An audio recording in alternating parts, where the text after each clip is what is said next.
Hello my friends, we're making fire starters for camping or if you're going backpacking, and these are pretty much a real safe starter where you're not burning some toxic type chemicals. Here you can see it's end of April, it's early spring or late spring in northwest Pennsylvania. And what we're looking at here is the cattail fluff. And what I'm going to do is harvest some of this.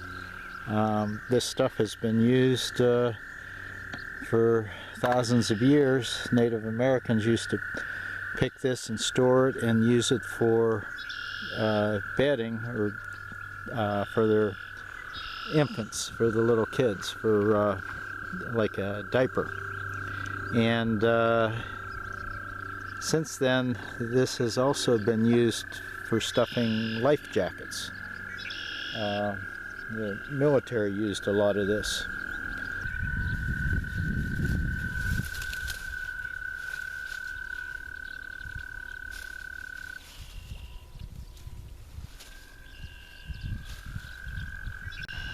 I'll be gathering quite a few bags of this. I'll be making enough fire starters that should last me throughout the year. So what I'm going to do, I'm using my crock pot heater that I use for, not for my food, for my different waxes. And what I have here is some paraffin. You can use canning type. This is came from a refinery, oil refinery. So I had large blocks of it. So you can use also any old candles that you never had finished burning that have been around. Sometimes candles, when they get real short, you throw them away. So any of those would work fine. So here I'm just going to melt this paraffin. That's more than enough. And we just have to wait for that to melt now. While we're waiting for this wax to be melting, what you need to do is save paper rolled tubes, TP tubes, or paper from paper towels, or saran wrap, or aluminum foil, any of those paper tubes. Just cut them to a workable length, like this. If you don't have a crock pot to melt your wax in, you can use a double boiler. I would not melt the wax on your stove in a pan because you may take a chance of hitting the flash point and cause a fire. And we went and harvested cattail fluff right here. This is going to be the core, and you want to stuff this into the tubes.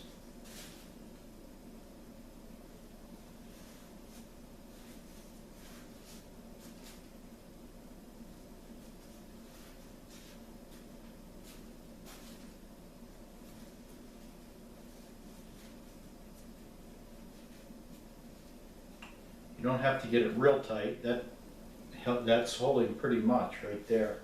Now, I want to keep these ends from poking out, so I cut pieces of cardboard, and I'm going to put these on the ends,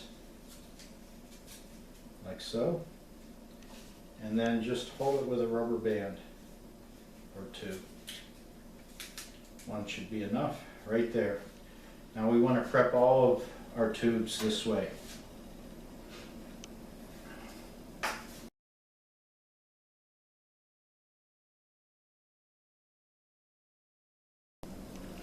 Here we have a melted pot of wax, and I'm going to set this in halfway and hold it there for a while and let the wax wick up into the center core of this.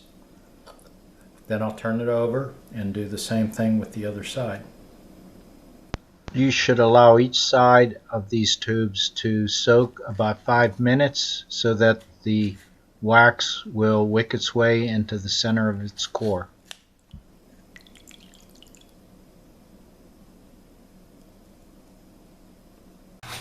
The excess melted paraffin is going to be used up in these egg carton fire starters.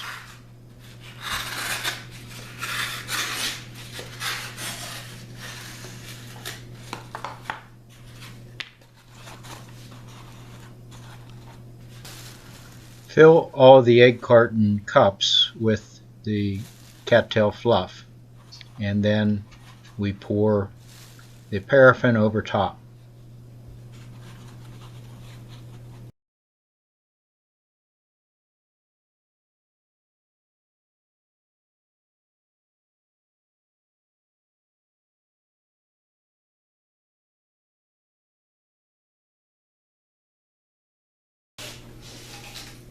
I removed the cardboard off the ends of these, so these are all done. And then this, we just start breaking these apart.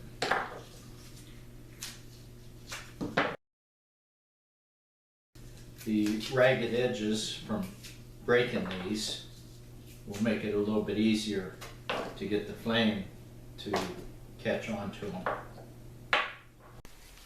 I have my bandsaw set to 1/4 inch in width, and that's the dimension that I like to use for these fire starters. So I'm going to cut this, and the wax actually is a good lubricant for the saw, so having the wax on the tool is not a bad idea.